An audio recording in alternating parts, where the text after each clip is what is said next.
Alright guys, so if you reach this video, it means that you've seen Avengers Endgame and you guys are ready for spoilers. So as soon as I pick this up, spoilers. So we want to talk about the spoilers and some of the greatest moments that we saw in Avengers Endgame. Where do we start? There were so many great moments. There were so many great moments. We were just hooked with lefts and hooked with rights of just action. There's so much action happening in the whole movie. We definitely have to see it another time just to process the last 45 minutes of what happened, because there's so many amazing things. If you were to pick one of your favorite moments to start this video off, what do you think? One of the most epic moments in the movie was definitely Captain America lifting Mjolnir. So the movie was broken up into, if you can break down the movie, it was basically made into 3 parts, this movie, right? So the first part of the movie was the mourning period and the character development. All the original 6 and the other surviving characters, there were 10 total that survived, 10 major characters that survived this snap. They're all going through this 5-year period of mourning and trying to figure out what to do, right? You can see that 5 years later, they're mourning just as much as they were days after the snap. So you definitely get that anxiety feeling that they're feeling, and this very stressful period of how do we fix this problem. If I were to take anything away from the movie, it would be from this part, but I'm having trouble even taking away any scenes because I feel like all of it was justified. You needed that time to mourn and to develop these new characters. Yeah, I think coming from a movie critic standpoint, you're going to have to look at the first act of the movie and say it's a little bit slow, but if you understand the characters, if you've been following the movies thus far, those moments you don't mind at all, because actually it gives you a little bit more rich look at the emotions of the characters, and then it builds them up a little bit better. I think we were talking about in the hype video how we were going to see everyone kind of mourning in the beginning and dealing with the aftermath of Thanos. And then we see specifically Iron Man. We were talking about Iron Man in the previous video. How much more advanced his tech could be, right, to fight Thanos. We were talking about that. And it doesn't. And it doesn't, right? He actually does. There is actually a time gap, right, of 5 years. 5 years. And because we see a couple shots of him, right, because he's so weak and whatever. And I'm thinking he's not ready to fight anybody like right now. He needs the IV, you know. Yeah. And but then you see them flash forward 5 years later, and then they do discover that there is a chance, and Ant-Man, Scott Lang, comes to Captain America and says, hey, maybe we do have a shot. They do go to Iron Man. They do try to convince him about it, but he's not convinced. And then that does lead us, I guess, into the second act, which is the time heist. That's right. Yeah, this second act, I love the second act. It was a roller coaster ride through time in different parts of the Marvel Universe that we've already seen and some we haven't seen.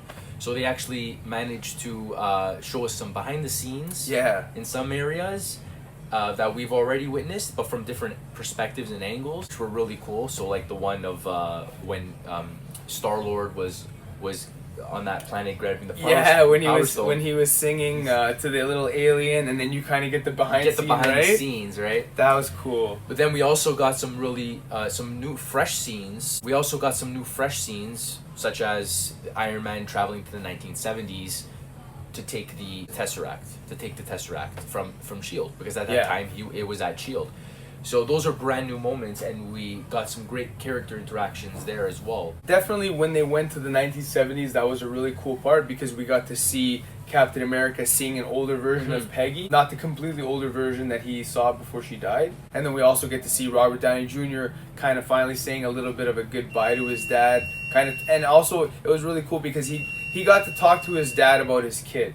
That was an interesting thing. That's right. It's almost like he influenced him to be a great dad. Yeah, that was really cool. They had so many great moments.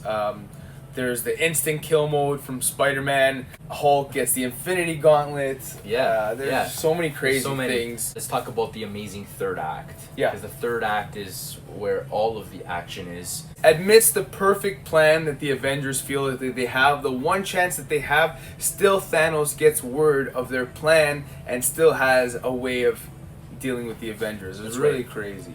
That first battle against Thanos, where it was the 3 top tier Avengers against Thanos was an amazing fight. They put up an amazing battle, and I was so surprised to see Thanos was able to go toe to toe with all three of them in his base form without any stones at all. Without any stones, yeah, he's really a mad titan. Like, he really is a brawler to the end, and he really gave the Avengers a run for their money. Definitely, that was crazy. I think one of my favorite moments where you really realize how pissed off the Avengers are when you see Thor holding two hammers in his hand. That was crazy. Yeah. Finally, they fixed the issue of the snap. Yeah, You get that moment, and I thought they did an incredible job with the cell phone of Clint's wife calling. yes, That was a very emotional scene when he picked up the phone and started speaking to his wife. That was a very subtle way of telling you that everything was reversed. yeah, it worked. And yeah, so you didn't really process it. You didn't really have time to process, oh, everyone's back, right? Just because they got right into the action. And you got the sequence right after when all three, Thor, Captain America, and Iron Man, walk outside of the Avengers building and start fighting Thanos right outside. And then not soon after, portals start opening everywhere, and just the whole Marvel universe shows up. Just It's crazy. And when I mean everyone, I mean everyone. Everybody had a moment. Captain Marvel has her moment destroying the spaceship. Spider-Man has his moment helping send the Infinity Gauntlet. So does Hawkeye. So does Black Panther. It's really crazy how that scene ties all together. One of my favorite shots in the movie, and there were just so many great moments, great character interactions. That scene when they were bringing the gauntlet from one end to the other to get it to Scott Lang, and then there's that one shot when Captain America throws Mjolnir and Spider-Man starts swinging on it. He's got one hand stuck to the gauntlet and the other hand touched the Mjolnir. It was just an amazing scene. It was so cool to see. It's scenes like that make the Marvel universe so amazing. Yeah, I think if they weren't able to develop such a big universe, like if they weren't able to develop such a big universe, they wouldn't be able to do anything like that. You wouldn't be able to have Spider-Man, Mjolnir, and the Infinity Gauntlet in the same shot, right? They really worked up to this point. Yeah, That was crazy. So overall, guys, we thought this movie was an amazing ride from beginning to end. We thought it did an amazing job at finalizing everything that the 22 movies before it have created. We want to have these conversations with you, so let's have some conversations in the comments. Let's discuss this movie, and let's discuss the future of the Marvel Cinematic Universe. Let us know what you guys think. Don't forget to like, comment, and subscribe to In Studio Reviews. If you guys think we should review any movie specifically, don't forget to also tell us that in the comments below. Don't forget to leave a thumbs up. Take care, guys.